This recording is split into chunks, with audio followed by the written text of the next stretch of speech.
This is what lets me know that Jacob knew something of this angel before this angel came forward, this man came forward. Jacob had an expectation prior to this man, angel, coming forward. Jacob's not a fighter. And this is what I mean by you've got to know your opponent, y'all. A lot of times, friends, the strangest of things will come upon you and you might not have an answer for it in the beginning. But this is where the alignment with God comes in at. The alignment of God will always give you provisioning. A lot of times, your toughest battles will be the obscurities, the strange, ambiguous battles that you have, that you've never faced. You don't know nobody that faced them, so you can't call nobody and tell them about it. But you've got to face them. And in facing them, you've got to be facing them while in alignment with God. And I'm here to tell you, God will send you a method of operation as to how to fight that battle. Your weaponry, the tactics, the war tactics that you will use to get you through that battle safe will come to you while you are in the battle. They're not stacked up in a book somewhere. This is why when people say, oh, you're not reading. What have you read? Are you reading anything? Friend, I done read more books than I care to count. I'm 52 years old. I done read a lot. I've read so much that at this state in my life, I've come to know, and there's nothing wrong with reading. I've written a phenomenal book. I encourage you to read it. There's nothing wrong with reading. But you're reading somebody else's perspective. God didn't write that. Somebody else wrote that as they potentially were working through God or through someone else or just through their own intellect. You're listening to somebody else's perspective. When do you get to a point where you have spiritual perspectives that lead you? Jacob is in a battle, a make or break battle. There's no book that's going to solve Jacob's problems. Jacob needs to be in this battle and leaning totally on the Spirit of God. And in him leaning on the Spirit of God, God can use Jacob as his avatar and download to Jacob all the methods of operation that Jacob needs to get through this fight victoriously. That's the book that Jacob needs. And that's the book many of you need. Many of you are just theoretical. You're reading a bunch of books, and I've been there and done that. But there gets to a point in your life where you got to get into the game. You got to get in the game, friend. Put the book to the side and step into the circle. Get into the arena. And that is the best lesson that you can ever get. This life is an action-oriented life. This is not theoretics. This is not, okay, I want to imagine what's like. Surely you can spend some time imagining, but really you need to be spending 99% of the time getting after. Doing that thing. Lights, camera, action. Hey, everybody. Welcome to another episode of Taking Up Space. Going for what you know. The biggest issue I had in coming forth with these videos was doing live communications. I was like, oh my God, I don't want to go on live because I don't want to look stupid and I don't want to do this and I don't want to do that. And then finally something said, go live. And I just, boop, live. And here I am. And you know what? You get better at it as you go.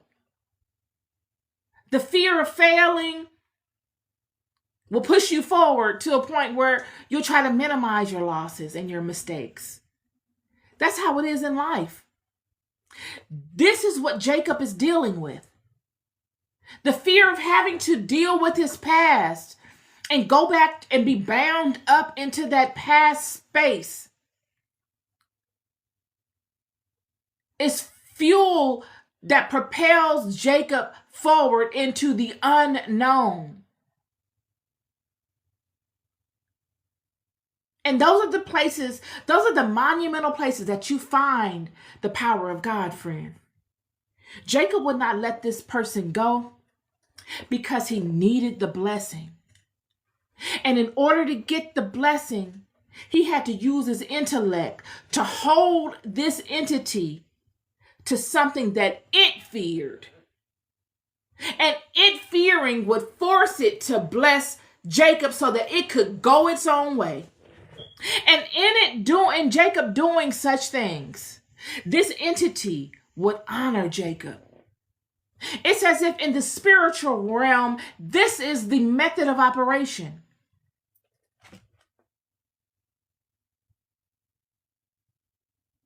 And he said unto him, what is thy name? And he said, Jacob. And he said, thy name shall be called no more Jacob, but Israel. For as a prince hast thou power with God and with men, and hast prevailed. Hallelujah. He says, you have tangled with me in a way that only princes do. You have ascended to a certain level of knowing. You have ascended to a certain level of audacity, spiritual prowess that only a prince that has power with God and with man has, and you have prevailed. Friend, it is in those spaces where you are confronted with where you are confronted with closed doors. Jacob is between a closed door and another door. They're both closed. This closed door of his past, he does not want to go back to. There's no way he can go back. If he does, it's to his detriment. Esau is coming in. He got the worst case scenario on his mind. Unalivement. Laban wants to use him. And if he goes back to Laban, it will be ridicule amongst his wives, and he will be treated terribly with Laban. He'll never come from up under it. It's all or nothing. And so Jacob is forced to stand in the truth of his life. He's saying, I got to stand in the truth of my existence. This is my life. And if I've got to see this angel in the physical reality, I've got to see this angel in the physical reality. Because if I don't see this angel in this reality, I'm going to see him in the thereafter. This is it. And as he wrestles with the angel, he learns things along the way that he needs to do to win the fight. I promise you that it is in the fight that you learn the methods of how to overcome your opponent. You do not learn the lessons by reading it in somebody else's book. You do not learn the lessons by listening to it from somebody else. You learn the lesson by getting in it, not fake getting in it, not going out looking for stuff, but living your life organically and leaning in on your relationship with God, getting that right. If you got nothing else going on, you need to have that. That's your number one. That surpasses every relationship in your life. It is supposed to. I don't care what is going on. I don't care how much you love whoever or whatever. You've got to love God more than you love anything in your life. You got to. Because it is the fountain from which all things flow. It is the fountain.